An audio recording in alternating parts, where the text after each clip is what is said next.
नमस्कार दोस्तों, GK study with Rakesh में आपका हार्दिक स्वागत है। हमने लास्ट वीडियो लेक्चर में यानी अलाउद्दीन खिलजी के उत्तराधिकारियों में बात की थी खुसरो साहब। तो खुसरो साहब को देख लिया था। खुसरो साहब की हत्या कौन करता है? तो गाजी मलिक ने हत्या की थी और गाजी मलिक ही आगे चलकर एक नए वंश की नींव डालता है और उस वंश का नाम रहता है तुगलक वंश। यूपीएससी, पीसीएस, नेट, जेआरएफ परीक्षा के दृष्टिकोण से तुगलक वंश से सबसे ज्यादा अगर प्रश्न बनते हैं तो एफएसटी से बनते हैं, यानी फिरोज मोहम्मद बिन तुगलक। एफएसटी के बाद में एमबीटी से बनते हैं मोहम्मद बिन तुगलक। तो ये है यूपीएससी, पीसीएस, नेट, जेआरएफ के दृष्टिकोण से यानी तुगलक वंश है जो बहुत ही महत्वपूर्ण है। अलाउद्दीन खिलजी के बाद में अगर कोई सिंगल पर्सनैलिटी है जिससे विभाग लगातार प्रश्न पूछ रहा है तो तुगलक वंश से प्रश्न पूछा रहा है। तो इसके हम सभी पहलुओं पर चर्चा करेंगे। तो आइए हम देखते हैं आज तुगलक वंश। तो हेडिंग डालेंगे तुगलक वंश। तुगलक वंश दोस्तों, तुगलक वंश को पहली बात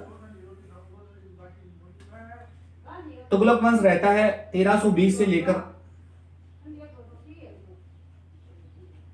कुछ किताबें 1412 लेती है और कुछ किताबें 1414 लेती है। तो दोनों ही सही है, आपको विवाद में नहीं बढ़ना है। तुगलक वंश को संज्ञा दी जाती है, इसे कहा जाता है वजीरों का स्वर्ण का। पहली बात तो यही ध्यान रखेंगे, इसे क्या कहा जाता है? तो इसे कहा जाता है वजीरों का स्वर्ण का। अब क्यों कहा जाता है तो हम आगे चलकर इस पे बात करेंगे। तुगलक वंश के बारे में कहा जाता है वजीरों का स्वर्ण काल। नेक्स्ट पूछा जाता है तुगलक वंश का संस्थापक कौन था? तो कौन था भी संस्थापक? तो इसका संस्थापक का नाम था गाजी मलिक। गाजी मलिक ने नारा क्या दिया था? तो गाजी मलिक का ही नारा था इस्लाम खतरे में। और इसी गाजी मलिक की उपाधि थी, यह जैसे ही शासक बनता है तो उपाधि धारण करता है। और उपाधि क्या धारण की? तो इसने उपाधि धारण की थी गाजी गयासुद्दीन तुगलक। गाजी गयासुद्दीन तुगलक,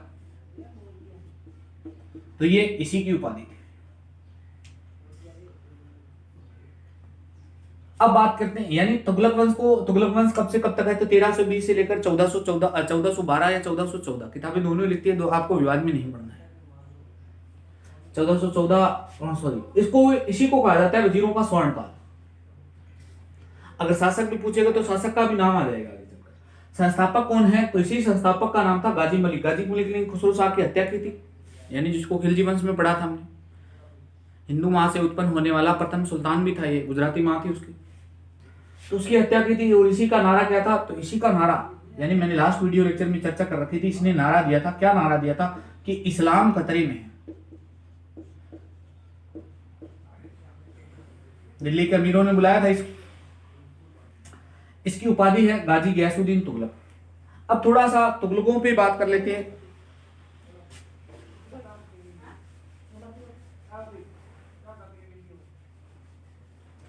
स्वयं तुगलक है वो तुर्कों की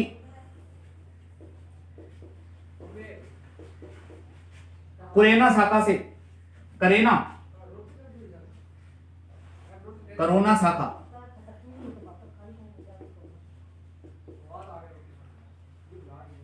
अब ये करेना शाखा है दोस्तों, ये मंगोल और तुर्कों से मिश्रित होकर निकली थी, यानी तुर्क प्लस मंगोलों का मिश्रण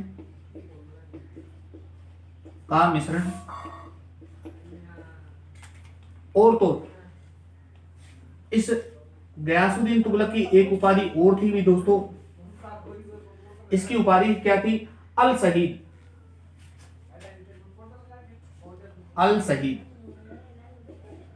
और ये मिली कहां है दोस्तों? ये ध्यान रखना, एमबीटी के सिक्कों पर मिली है। एमबीटी के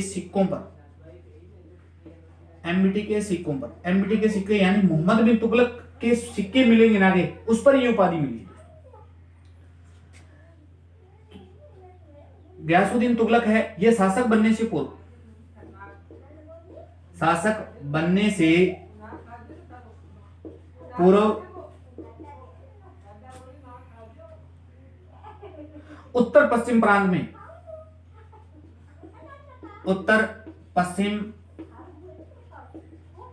प्रांत में मंगोलों से सुरक्षा हेतु नियुक्त किया गया था। मंगोलों से रक्षा के लिए, मंगोलों से रक्षा के लिए 1305 एडी में नियुक्त किया गया था दोस्तों। समय समय पर बताया था 1305 यानी अलाउद्दीन खिलजी के काल में नियुक्त हुआ था दोस्तों। और तो मुल्तान की एक मस्जिद है, मुल्तान की मस्जिद, मुल्तान की मस्जिद में इसने स्वयं ने लिखवाया है कि मैंने 29 बार यानी 29 बार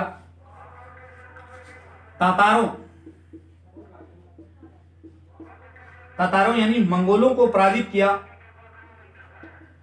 मंगोलों को पराजित किया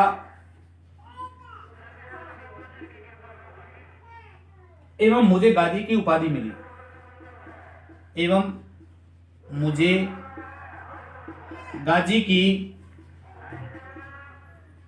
उपाधि मिली। तो ये गाजी की उपाधि का उल्लेख कहां से मिलता है? तो दोस्तों मुल्तान की मस्जिद से मिलता है। तो ये भी मैंने फैक्ट बता दिया, यानी इसकी उपाधि क्या थी? तो गाजी गयासुद्दीन तुगलक थी ना, वो उसकी उपाधि का उल्लेख कहां से मिला? तो मुल्तान की मस्जिद से मिला। तो इसने स्वयं ने लिखा है कि मैंने मंगोलों को 29 बार पराजित किया है। 29 बार पराजय के उपलक्ष्य में मुझे ये गाजी की उपाधि मिली है। तो ये इसका उल्लेख था, यानी तुर्कों की करेना शाखा से संबंधित है। तुर्क यानी करेना शाखा है जो तुर्कों और मंगोलों का मिश्रण है दोस्तों। उपाधि क्या है? अल सईद। ये अल सईद उपाधि कहां मिली है? तो मोहम्मद एमबीटी के सिक्कों पर मिली है, यानी मोहम्मद बिन तुगलक के सिक्कों पर मिली है। यह 1305 एडी में यानी अलाउद्दीन खिलजी के समय यह मंगोलों से सुरक्षा हेतु उत्तरी पश्चिमी प्रांत में नियुक्त किया गया था। और मुल्तान की मस्जिद में इसके बारे में क्या लिखा है? तो मुल्तान की मस्जिद में इसके बारे में ये लिखा गया है कि मैंने, यानी स्वयं ने लिखवाया है इसने, कि मैंने 29 बार मंगोलों को पराजित किया है। 29 बार मंगोलों को पराजित करने के उपलक्ष्य में मुझे गाजी की उपाधि मिली है। और तो इसके बारे में अमीर खुसरो ने कहा है,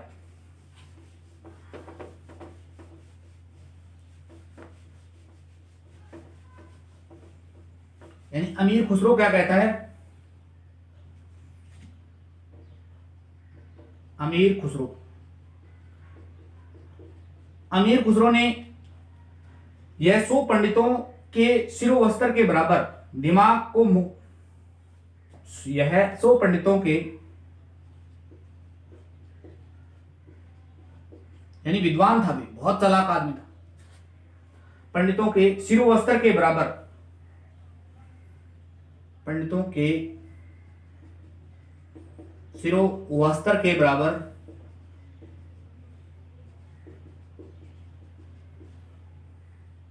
दिमाग को मुकुट में रखता था, दिमाग को मुकुट में रखता था। यानी जितना दिमाग 100 पंडितों का मिलकर होता है उतना तो ये अकेला ही मुकुट में धारण करके बैठा, यानी 100 पंडितों जैसा विद्वान था ये। उल्लेख ये मिलता है कि निजामुद्दीन औलिया से संबंध इसके अच्छे नहीं रहेंगे। निजामुद्दीन औलिया यानी खुसरो शाह ने, मैंने आपको बताया था, खुसरो शाह जब शासक बना था उसने खूब पैसा लुटाया था, उसी पैसे को इसने कलेक्ट करवाना चाहा था। तब खुसरो शाह ने मना कर दिया। तब इसने, कहते हैं, खुसरो शाह से मिलने की जिद की थी। खुसरो शाह को दिल्ली बुलाया था और ये बंगाल अभियान के दौरान गया था। तब कहते हैं निजामुद्दीन औलिया ने कहा था, हुजूर दिल्ली अभी दूर है। तो वो कमेंट भी बहुत पूछा जाता है, वो इसी से संबंधित है। तो हनूज दिल्ली दुरस्त एक कमेंट है, एग्जाम के दृष्टिकोण से बहुत महत्वपूर्ण है, 10 बार पूछा जा चुका है। हनूज दिल्ली दुरस्त,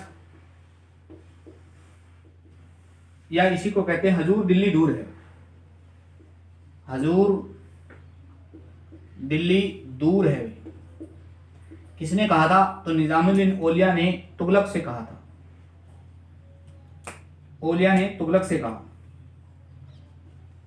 निजामुद्दीन औलिया ने तुगलक से कहा। तो ये ध्यान रखना। और स्वयं का तुगलक का ही कमेंट है का कथन। तो तुगलक ने कथन कहा था कि यानी ये एक बहुत अच्छा सेना नायक था। अब देखो मंगोलों से सुरक्षा हेतु नियुक्त हुआ तो ये गैस कर सकते हैं कि आप एक बहुत अच्छा सेनापति रहा होगा। तो इसने ये कमेंट कहा था कि मेरे धनुष बाण ही मेरा सिंहासन है, मेरा धनुष बाण है, मेरा सिंहासन है। यूपीएससी नेट जेआरएफ बहुत कमेंट पूछती है, तो कमेंट अभी भी ध्यान रखना दोस्तों। तो ये था इसका प्रारंभिक इंट्रो। प्रारंभिक इंट्रो में इसकी उपाधि देखी थी दोस्तों, 2 उपाधि मिलती है, 3 उपाधियां हैं दोस्तों, सॉरी 2 उपाधि है। एक तो गाजी गयासुद्दीन तुगलक जो शासक बनेगा। अभी मुल्तान की मस्जिद से मिला है। मुल्तान की मस्जिद में क्या कहा है, तो इसने कहा है कि मैंने 29 बार मंगोलों को पराजित किया था, इसलिए मुझे गाजी की उपाधि मिली। एक इसकी उपाधि दूसरी मिली अल शहीद, जो एमबीटी के सिक्कों पर मिलेगी। यह तुगलक वंश है ना, जो तुर्कों की करेना शाखा से, और करेना यानी मंगोल प्लस तुर्कों का मिश्रण है। 1305 एडी में यह मंगोलों से सुरक्षा हेतु अलाउद्दीन खिलजी ने इसे उत्तरी पश्चिमी प्रांत में नियुक्त किया था। बर्नी इसे कहते हैं, यानी 100 पंडितों के बराबर का दिमाग वाला कहता है इसे। निजामुद्दीन औलिया से संबंध नहीं अच्छे नहीं थे, इसलिए निजामुद्दीन औलिया का एक कमेंट है हजूर दिल्ली दूर है। ये कमेंट इसी के बारे में तुगलक को कहा था, और तुगलक ने स्वयं ने कहा था कि मेरे धनुष बाण ही मेरा सिंहासन है, यानी एक बहुत अच्छा सेना नायक था। अब हम देखते हैं, हेडिंग डालें दोस्तों, गयासुद्दीन तुगलक की नीति में।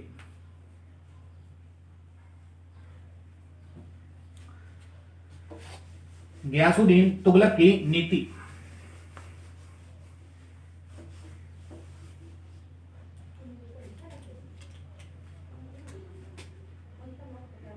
गयासुद्दीन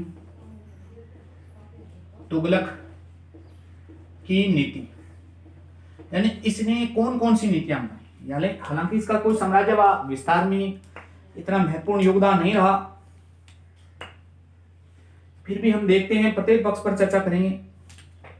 बर्नी ये कहता है, यानी इसकी नीति का उल्लेख कौन करता है, तो इसकी नीति का उल्लेख करता है बर्नी। बर्नी ये कहता है कि रस्म मियान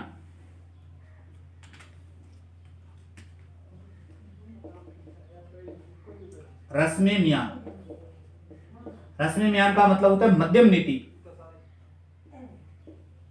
मध्यम नीति, इसने मध्यम नीति अपनाई थी। मध्यम नीति में यानी संयम है, शक्ति है, एवं नरमी से परिपूर्ण। संयम, शक्ति एवं नरमी से परिपूर्ण था। यानी इसकी जो नीतियां थी उसमें संयम भी देखने को मिला था, शक्ति भी देखने को मिलती है, और तो नरमी भी देखने को मिलती है। तो इसीलिए बर्नी ने इसकी नीति को क्या कहा है, रस्म म्यान कहा है। तो ये प्रश्न पूछ लिया जाता है कि रस्म म्यान की नीति यानी का सिद्धांत का प्रतिपादन सिद्धांत को लागू करने वाला व्यक्ति कौन था, तो कौन है भी, गयासुद्दीन तुगलक है। तो अब हम बात करते हैं इसके अलग अलग क्षेत्र में, यानी सैन्य क्षेत्र में, आर्थिक क्षेत्र में और प्रशासनिक क्षेत्र में, तीनों तरफ सुधार किए गए थे। तो सबसे पहले हेडिंग डालें, यानी इसकी नीति है उसको सैन्य क्षेत्र में, यानी इसकी नीतियों को 3 भागों में बांटकर पढ़ सकते हैं आप। तो सबसे पहला क्षेत्र है सैन्य क्षेत्र। सबसे पहला क्षेत्र है जिसका नाम है सैन्य क्षेत्र में, हेडिंग डालें सैन्य क्षेत्र। सैन्य क्षेत्र में इसने क्या क्या सुधार किया। अब अलाउद्दीन खिलजी ने क्या किया था, यानी अलाउद्दीन खिलजी से पहले क्या था, तो सैनिकों को वेतन एकता के रूप में मिलता था। लेकिन इसके बाद में अलाउद्दीन खिलजी ने नगद वेतन शुरुआत कर दी थी। लेकिन जैसे ही गयासुद्दीन तुगलक आता है तो इसने सैनिकों को नगद वेतन देना बंद कर दिया। सैनिकों को नगद वेतन बंद कर दिया गया। अब वर्तमान में वेतन किसके रूप में दिया जाने लगा, एकता के रूप। वापस इसने स्टार्ट कर दिया। लेकिन इसने अलाउद्दीन खिलजी की दाग एवं हुलिया प्रथा को प्रारंभ रखा। दाग एवं हुलिया प्रथा को प्रारंभ रखा। सबसे मोस्ट यानी एग्जाम में 10वीं बार ये कमेंट पूछा जा चुका है। सैनिकों को अपना पुत्र कहता था ये। इसने सैनिकों को अपना पुत्र कहा। किसने कहा? तो तुगलक ने कहा था, गयासुद्दीन तुगलक। अब देखो सैनिकों को अपना पुत्र कह रहे हैं तो सैनिकों के लिए कुछ अच्छे कार्य भी किए होंगे। तो बिल्कुल सैनिकों के लिए इसने दो चीजें लागू की थी। इसने दो विभाग बनाए, एक का नाम है वसीलात ए हशम, वसीलात ए हसन। दूसरे विभाग का नाम है दफ्तर ए फजीलात ए हशम, दफ्तर ए फजीलात ए हाशम।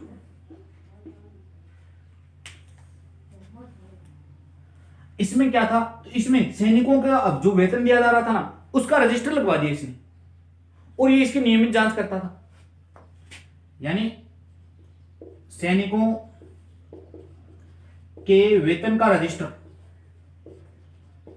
क्या है? तो ये सैनिकों के वेतन का रजिस्टर है दोस्तों, और ये इसकी नियमित जांच करता था। नियमित जांच करेगा इसकी। दफ्तर ए फजीलात का मतलब क्या है? तो सैनिकों को दिए गए धन का लेखा जोखा, सैनिकों को दिए गए धन का लेखा जोखा। ये लो दोस्तों, तो ये था इसका सैन्य क्षेत्र में सुधार। यानी इसने क्या कार्य किया सैन्य क्षेत्र में? तो सबसे पहले इसने कार्य क्या किया? तो अब सैनिकों को नगद वेतन देना प्रारंभ जो स्टार्ट था वो बंद कर दिया। नगद वेतन के रूप में इसने वापस क्या लागू कर दिया? एकता देना स्टार्ट कर दिया। लेकिन अलाउद्दीन खिलजी की दाग एवं हुलिया प्रथा को इसने जारी रखा था, और तो यह सैनिकों को अपने पुत्र कहता था। सैनिकों के लिए इसने दो चीजों की स्थापना की थी, वसीलात ए हशम, दफ्तर ए फजीलात ए हशम। वसीलात ए हशम क्या था? तो इसने सैनिकों के लिए यानी जो वेतन दिया जा रहा था उसका रजिस्टर तैयार करवाया, और तो ये उसकी नियमित जांच करता था। नेक्स्ट, सैनिकों को जो दिए गए धन का लेखा जोखा उसको क्या कहते थे? दफ्तर ए फजीलात ए हशम कहते थे दोस्तों। तो ये था इसका सैन्य क्षेत्र में सुधार। नेक्स्ट हेडिंग डाले हुए आर्थिक क्षेत्र में सुधार, यानी आर्थिक क्षेत्र में इसने क्या बदलाव किए तो वो भी देख लेते हैं दोस्तों। अच्छे से नोट्स बनाए दोस्तों।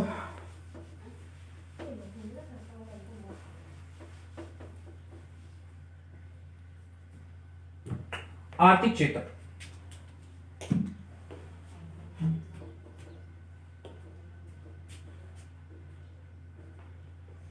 आर्थिक क्षेत्र में क्या करता है? तो मसाहत पद्धति की जगह बटाई व्यवस्था की शुरुआत करता है दोस्तों।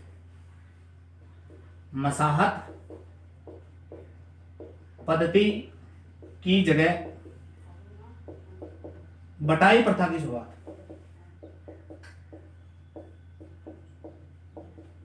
मसाहत पद्धति क्या थी? तो हमने देख रखा था, यानी भूमि को मापने की एक पद्धति थी जिसका यानी इकाई क्या थी? तो बिस्वा थी। तो ये हमने पिछले वीडियो लेक्चर में देख सब बातें कर रखी हैं, इस पे चर्चा नहीं करूंगा। लेकिन इस पद्धति की जगह इसने कौन सी प्रथा शुरू कर दी थी, यानी कौन सी व्यवस्था शुरुआत कर दी थी? तो बटाई व्यवस्था की शुरुआत, प्रथा नहीं सॉरी व्यवस्था, व्यवस्था की शुरुआत कर दी। कर की दर, कर की दर, कर की दर को इसने 1/5 से 1/3 के बीच में रखा। 1/5 से 1/3 के बीच इतना रखा, यानी सीधा सीधा मतलब है 20% से लेकर 33% से ज्यादा अधिक नहीं होगा कर, 33.5% से ज्यादा नहीं होगा। कर की वार्षिक वृद्धि दर, कर की वार्षिक वृद्धि दर, कर की वार्षिक वृद्धि दर इसने कर दी थी 1/10 से 1/11 के बीच में ही रहेगी, यानी इससे ज्यादा नहीं कर सकते आप, के बीच में।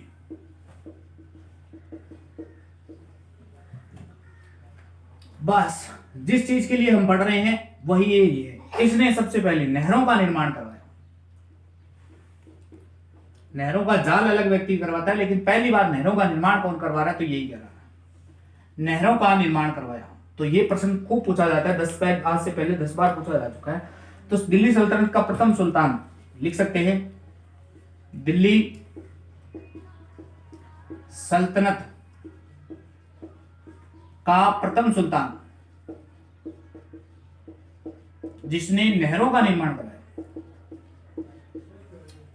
जिसने नहरों का निर्माण करवाया दोस्तों। और तो अलाउद्दीन खिलजी ने खूत, मुकद्दम और चौधरी तीनों के अधिकार छीन लिए थे, लेकिन इसने क्या किया, खूत, मुकद्दम, चौधरी को वापस अधिकार दिए। वो वापस अधिकार दिए भी।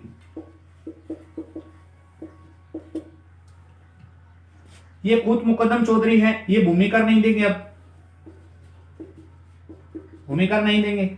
और तो हकूक एक होती, यानी ये टैक्स लेते थे, हकूक एक होती, उसका 10% लिया जाएगा, अभी इनसे 10% लिया जाएगा। और तो दूसरा टैक्स एक था, किस्मत एक होती, वो 2.5% नहीं लिया जाएगा। किस्मत एक होती, वो 2.5% था, वो यानी ये लिया जाएगा, ये नहीं लिया जाएगा। तो ये आर्थिक क्षेत्र में इसने बदलाव किए थे। क्या बदलाव किए आर्थिक क्षेत्र में? तो मसाहत पद्धति की जगह इसने बटाई व्यवस्था की शुरुआत की थी। मसाहत पद्धति क्या थी, तो हमने लास्ट वाले वीडियो लेक्चर में चर्चा कर रखी, यानी भूमि की पैमाई। तो पहला सुल्तान कौन था? तो पहला था बलबन, उसके बाद में अलाउद्दीन खिलजी परिवर्तन करता है। कर की दर को 1/5 से लेकर 1/3 के बीच में रखा, यानी 20% से लेकर 33% से ज्यादा कर का भार नहीं रहेगा। लेकिन वार्षिक वृद्धि दर कितनी रहेगी? 1/10 से लेकर 1/11 के बीच में रहेगी। और तो इसने दिल्ली सल्तनत का, यानी ये प्रश्न तो बहुत बार स्टार लगाओ भाई, हर प्रतियोगी परीक्षा में पूछा गया, यानी दिल्ली सल्तनत का प्रथम सुल्तान जिसने नहरों का निर्माण करवाया था। नहरों का निर्माण किसने करवाया था? तो फिरोज शाह तुगलक ने करवाया था। हालांकि जाल और व्यक्ति बिछाएगा, वो हम आगे पढ़ेंगे दोस्तों। तो सल्तनत का पहला सुल्तान जिसने नहरों का निर्माण करवाया, फिरोज शाह तुगलक। इसने खूत, मुकद्दम, चौधरी अलाउद्दीन खिलजी के समय यानी कमजोर हो गए थे। बर्नी का कमेंट भी था, बर्नी लिखता है कि ये मुल्तानी घोड़े यानी रेशमी कपड़े पहनते थे, मुल्तानी घोड़े से चलते थे, मुंह में पान रखते थे, मखमल। लेकिन वर्तमान में अलाउद्दीन खिलजी ने जैसे इनके अधिकार क्षेत्र छीन लिए, तो इनके घरों की महिलाएं मुसलमानों के घरों में बर्तन मांजती हैं, यानी इनकी व्यवस्था अच्छी नहीं रही। यानी इनके अधिकार छीन लेने के बाद में इनके आर्थिक जो क्षेत्र में जो संपन्नता थी वो कम हो गई थी। लेकिन जैसे गयासुद्दीन तुगलक शासक बना था, गयासुद्दीन तुगलक शासक बनता है तो इनको अधिकार देता है। और अधिकार क्या दिए? तो इसने खुद मुकद्दम चौधरी को अधिकार दिए, भूमि की कर नहीं लिया जाएगा, हकूक एक होती 10% लिया जाएगा, लेकिन किस्मत एक होती 2.5% नहीं लिया जाएगा। ये अधिकार क्षेत्र दे दिए गए थे दोस्तों। अब देखते हैं दोस्तों इसके प्रशासनिक सुधार। बस 2-4 प्रश्न दोस्तों नहरों से निर्माण यही पूछे जाते हैं यूपीएससी के दृष्टिकोण से। इतना कोई इंपॉर्टेंट शासक नहीं है, लेकिन आगे वाला यानी इसके बाद में आगे वाला जो शासक है जो इसको ढक देगा उससे सबसे ज्यादा प्रश्न बनते हैं। लेकिन बीच में पढ़ रहा है तो हम सभी पढ़ रहे हैं, सभी पक्षों पर चर्चा कर रहे हैं। प्रशासनिक सुधार, प्रशासनिक सुधार में इसने डाक व्यवस्था की शुरुआत की। बस स्टार लगाओ दोस्तों, डाक व्यवस्था की शुरुआत।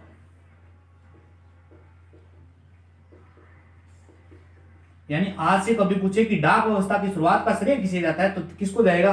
गयासुद्दीन तुगलक को जाता है। ये प्रथम सुल्तान था दोस्तों। और तो उल्लेख मिलता है कि 3/4 मील की दूरी पर एक घुड़सवार रहता था। मील की दूरी पर एक घुड़सवार रहता था डाक के लिए।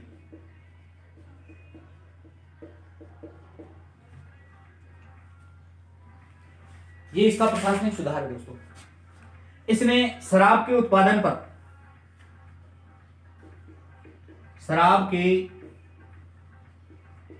उत्पादन और बिक्री उपभोग पर पाबंदी कर दी थी। बिक्री उपभोग पर पाबंदी लगा दी दोस्तों।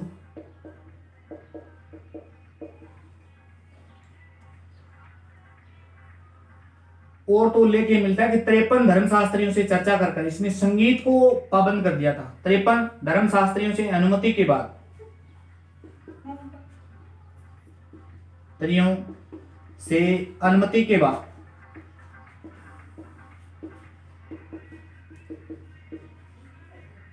संगीत एवं नृत्य पर रोक लगा दी। संगीत एवं नृत्य पर रोक। अब दोस्तों इस समय प्रभाव किसका था? तो निजामुद्दीन औलिया सूफी संत थे। जो सफा की बातें करते थे। चलो लिख देता हूं, यानी ओलिया। ओलिया के दरबार में समा, ओलिया के दरबार में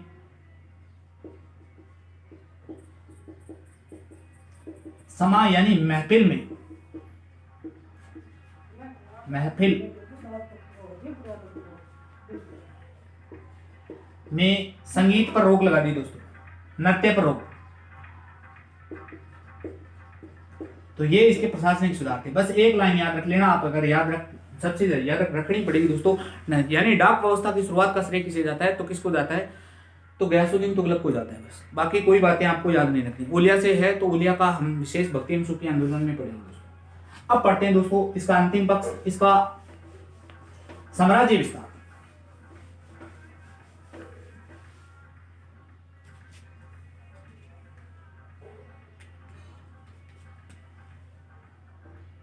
साम्राज्य विस्तार। साम्राज्य विस्तार में इसने 1321 एडी में अभियान चलाया था दिल्ली सल्तनत में जूना खां के नेतृत्व में, यानी वारंगल है दोस्तों। स्टार लगाओ, ये प्रश्न बहुत बार पूछा गया है। वारंगल का विलय, वारंगल का दिल्ली सल्तनत में, वारंगल का दिल्ली सल्तनत में जूना खां के नेतृत्व में विलय। वारंगल का दिल्ली सल्तनत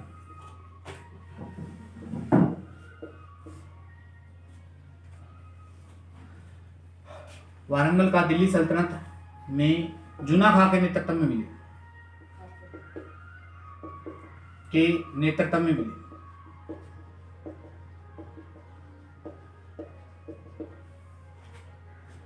इसी वारंगल का नया नाम, वारंगल यानी तेलंगाना वाला क्षेत्र, सुल्तानपुर। बस दोस्तों कभी कभार 4 नाम दे देता है मैच करने को यूपीएससी, तो ध्यान रख लेना। और इसी अभियान के दौरान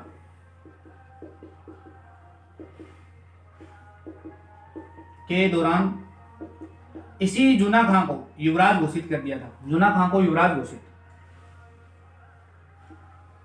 युवराज घोषित।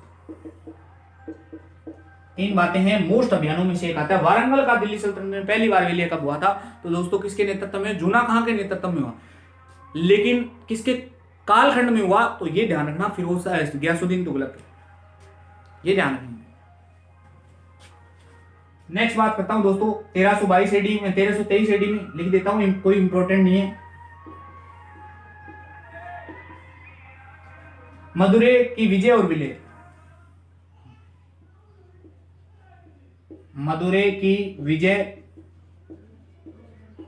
और विलय होगी दोस्तों। 1324 एडी में उड़ीसा के जोजनगर,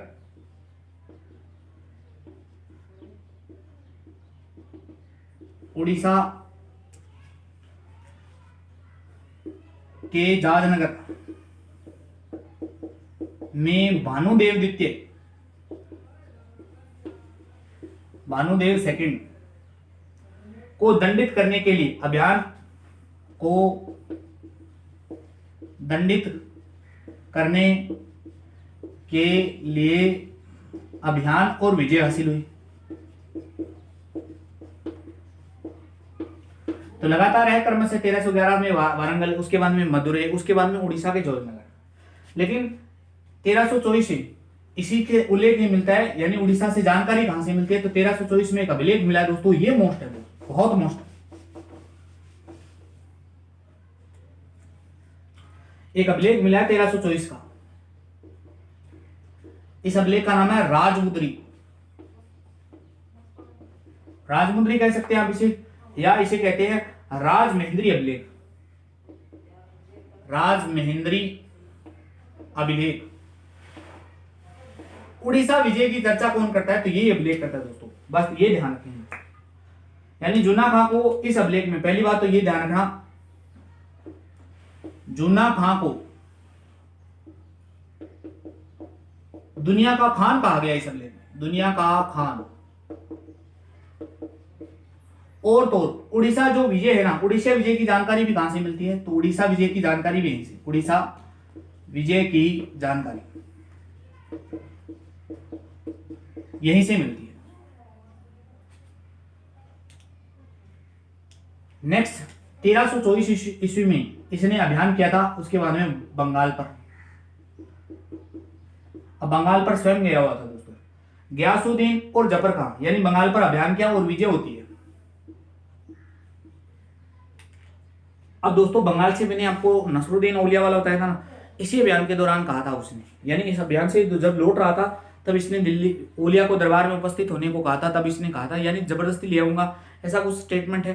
तो तब औलिया ने यह कहा था कि अभी दिल्ली दूर है और रास्ते में इनकी मृत्यु हो जाएगी। तो बंगाल अभियान विजय हो जाती है। गयासुद्दीन और जफर खान इसके साथ में थे इस समय।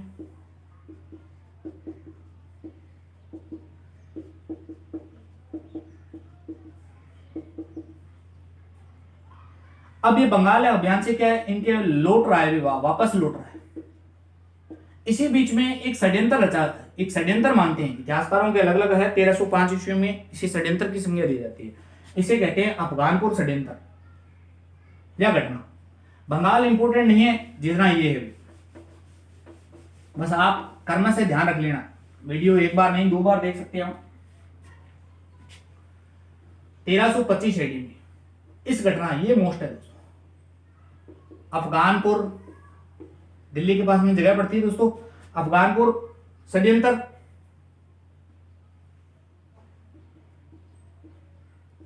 या इसी को कहते हैं घटना। अब ये वास्तव में है क्या, तो ये तुगलकाबाद में, यानी दिल्ली का शहर है तुगलकाबाद, उसके नजदीक 8 मील दूर है। तुगलकाबाद से 8 मील दूर यहां पर एक लकड़ी का महल, भव्य महल बनवाया गया था, यानी स्वयं सुल्तान लकड़ी का महल बनवाया गया। और इस महल का जो शिल्पकार था ना दोस्तों, ये प्रश्न वेरी वेरी मोस्ट इंपोर्टेंट है। शिल्पकार कौन था, तो इसका नाम था अहमद अयाज।